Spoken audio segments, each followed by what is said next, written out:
Sir మీరు already interview కూడా ఇక్కడనే తీసుకున్నామని చెప్పారు. సో, ఇంటర్వ్యూ ప్యానెల్ వచ్చేసరికి మీకు బోర్డ్‌లో మీరు ఏదైతే ఫేస్ చేశారో, సేమ్ మీకు ఇక్కడ అమిగోస్ కోచింగ్ ఇన్‌స్టిట్యూట్‌లో మీరు మాక్ ఇంటర్వ్యూ ఇచ్చినటువంటి ఈ ఇంటర్వ్యూ ఏదైతే ఉందో ఎంతవరకు మీకు హెల్ప్ అయింది సార్ మీకు?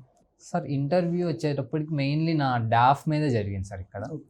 సేమ్ నాకు మెయిన్ ఇంటర్వ్యూ కూడా నా డాఫ్ బేస్డ్ క్వశ్చన్సే వచ్చాయి. నా ఓకే. గ్రాడ్యుయేషన్ కానీ, ఓకే. నేను బీటెక్లో చేసిన యాక్టివిటీస్ కానీ, ఓకే.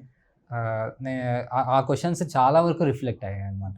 అండ్ చాలా వాల్యుబుల్ ఫీడ్బ్యాక్ అయితే వచ్చింది నాకు. నా సిట్టింగ్ పోస్చర్ దగ్గర నుంచి నేను చెప్పే విధానం కానీ, సో చాలా సజెస్ట్ చేశారు. అందులో నేను మ్యాక్సిమం కవర్ చేశాను. ఓకే. సో అందువల్ల అది నాకు చాలా హెల్ప్ అయింది సార్ మెయిన్ ఇంటర్వ్యూలో. కొంచెం స్ట్రెస్ ఫ్రీగా, ఎందుకంటే ఇక్కడ చాలా సీనియర్స్ వచ్చారు ప్యానెల్లో. ఓకే. అండ్ అక్కడ కూడా ఆల్మోస్ట్ అందరూ top level bureaucrats and members of APPSC కాబట్టి నాకు అంత టెన్స్ అనిపించలేదు. అక్కడ ఒక ఫ్రెండ్లీ అట్మాస్ఫియర్లో జరిగింది. సార్ మీకు బాగా టఫ్‌గా అనిపించినటువంటి సబ్జెక్ట్ ఏంటిది? మీరు దాన్ని ఎలా ఓవర్‌కమ్ చేశారు? సార్ టఫ్ కాదు, నాకు ఇష్టమైన సబ్జెక్ట్ అది ఎస్సే. ఓకే. కానీ 2023లో నాకు క్లియర్ అవ్వకపోవడానికి మెయిన్ రీజన్ కూడా ఎస్సే. ఎస్సే. నాకు చిన్నప్పటి నుంచి ఎస్సే రైటింగ్ అన్న అన్న చాలా ఇంట్రెస్ట్ అనమాట. ఓకే. ఎందుకో తెలియదు, నేను చాలా కాన్ఫిడెంట్గా ఉన్నా, కానీ నాకు లీస్ట్ వచ్చింది ఎస్సేలో వచ్చాయి. అరౌండ్ 60 మార్క్స్ ఆర్ 65 మార్క్స్ వచ్చాయి ఈసారి లాస్ట్ టైం. ఈసారి స్కోర్స్ ఇంకా రాలేదు సార్. అందులో కనుక నాకు ఇంకో 10-15 మార్క్స్ యాడ్ అయ్యి ఉంటే నాది లాస్ట్ టైం క్లియర్ అయ్యేది అనమాట. ఓకే.